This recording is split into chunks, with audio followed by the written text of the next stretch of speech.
Hello students, welcome to your mathematics classes.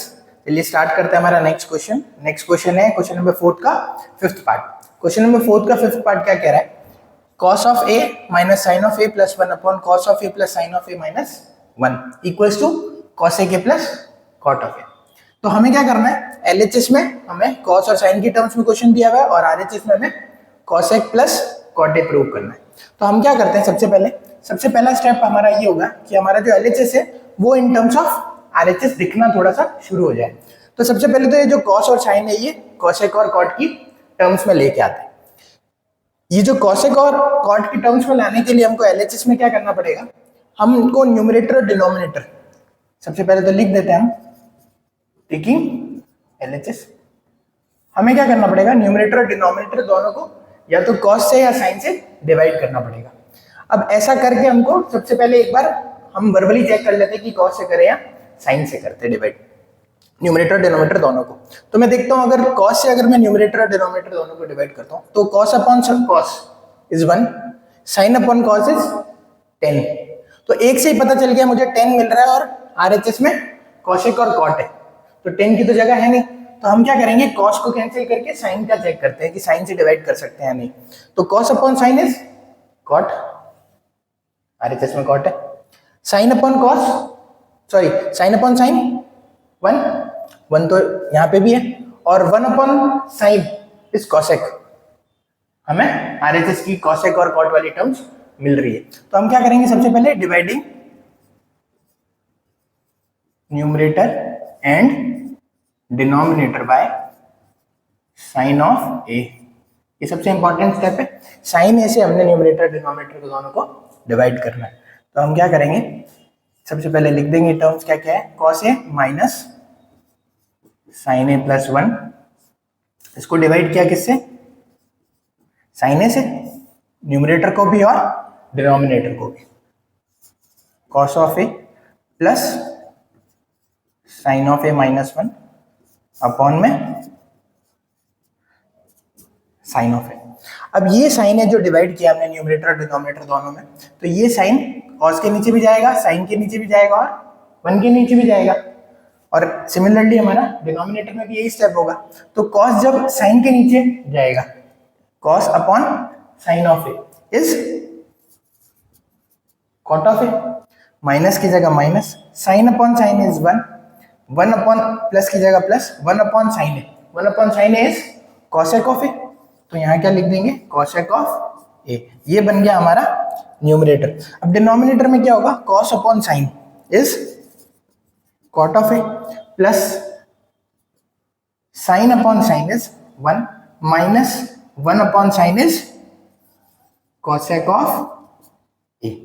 तो अब थोड़ा बहुत जो है हमारा आरएचएस की टर्म्स में क्वेश्चन आना शुरू हो गया जो हम एलएचएस सॉल्व कर रहे हैं। तो अब क्या करते हैं हम? सबसे पहले क्योंकि cos और cot पास में लिखे हुए तो हम भी क्या करते हैं? इनको पास में लेके आ जाते हैं। तो हम अगला स्टेप क्या करते हैं? cos और cot को पास में लिख देते हैं। cot of a minus 1 cos of a plus cosec of a minus 1 upon cot of a minus cosec of a plus 1। हमने cot और cos को पास में लिख दिया। अगले स्टेप में क्या करते हैं कि जो भी हमें रिक्वायरमेंट है आरएचएस में cosec a plus cot of a, उसी टर्म से हम मल्टीप्लाई भी करते हैं इसको और डिवाइड भी कर देते हैं। तो ये जो टर्म रिसीव हुई है cot a plus cosec a minus 1, ये एलएचएस को आरएचएस को डिवाइड कर देंगे जो आरएचएस में हमको रिक्वायरमेंट है उससे। तो cot of a plus cosec of a minus 1 upon cot of a minus cosec of a plus 1। इन दोनों टर्म को वापस लिख दिया।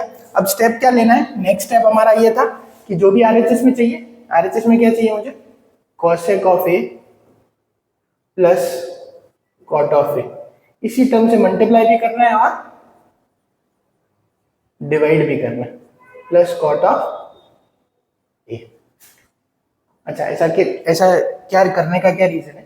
ऐसा करते ही हमें क्या मिल रही है या तो न्यूमरेटर या डिनोमिनेटर, जहां पे भी हमको देखनी है कि आइडेंटिटी कहाँ बन रही है। कौन सी आइडेंटिटी कहाँ बन रही है? A square minus B square which is A plus B into A minus B. तो A square minus B square की आइडेंटिटी जो है हमारी, वो बनाने के लिए हमको क्या चाहिए? दो टर्म चाहिए, ए प्लस बी ए माइनस बी दोनों टर्म चाहिए।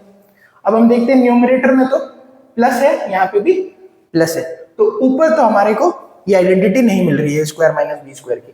पर अगर हम डिनोमिनेटर में देखें तो cot A minus cos A के, और यहाँ देखें तो कॉस ए के प्लस कॉट ऑफ ए। तो हमें यहाँ पे ए plus A minus B A plus B इसकी आइडेंटिटी मिलना शुरू हो गई है। तो हम न्यूमरेटर तो अनचेंज रखेंगे और डिनोमिनेटर में क्या करेंगे? ये चीज बनाने के लिए, ये आइडेंटिटी लेने के लिए हम लोग इसको मल्टीप्लाई कर देंगे। Numerator remains unchange, cot of A plus cosec of A minus 1, और मल्टीप्लाई भी नहीं करने, ये दोनों ब्रैकेट मल्टीप्लाई भी नहीं करने, ठीक है, जैसे है वैसे ही रहने देते हैं, प्लस कॉट ऑफ ए, ठीक है। अब यहाँ क्या है? A minus B A plus B, ये cosec A plus cot A लिखे या cot A plus cosec A लिखे, एक ही बात है, ठीक है। तो हम क्या करते हैं, इन दोनों को cot of A minus cosec of A, इनको क्या करते हैं? एक टर्म बना देते हैं। कैसे? अगर हम यहां से यहां तक देखें तो ये जो चीज है ये इंडिविजुअल टर्म हो गई, और यहां से यहां तक एक इंडिविजुअल टर्म होगी। तो मतलब cosec A minus cot A, ये भी इस टर्म से मल्टीप्लाई होगा और 1 भी इस टर्म से मल्टीप्लाई होगा। दो टर्म हो गई, एक ये टर्म एक ये टर्म, ये टर्म भी इससे मल्टीप्लाई होगी और 1 भी इस टर्म से मल्टीप्लाई होगा। तो जब ये वाली term cot A minus cosec A cot A plus cosec A से मल्टीप्लाई होगी, तो हमें यहाँ क्या मिल जाएगा? ए प्लस बी, डायरेक्ट लिख देते हैं, A minus B into A plus B is A minus B into A plus B is A square minus B square, A square minus B square. तो ये वाली टर्म जब इससे मल्टीप्लाई हुई तो A square minus B square मिल गया, plus में 1 जब इस टर्म से मल्टीप्लाई होगा तो सिंपली क्या रह जाएगा हमारे पास में? Cosec of A plus cot of A, ये टर्म रह जाएगी। अब अगर हम इसको देखें, ये टर्म रिपीट कर देते हैं न्यूमरेटर को, cot of A plus cosec of A minus 1 into cosec of A plus cot of A upon में। अब अगर मैं इधर से माइनस कॉमन ले लूं, किसमें से? इधर से माइनस अगर कॉमन ले लूं तो ये क्या बन जाएगा? Cosec square A minus cot square A plus cosec of A plus cot of A.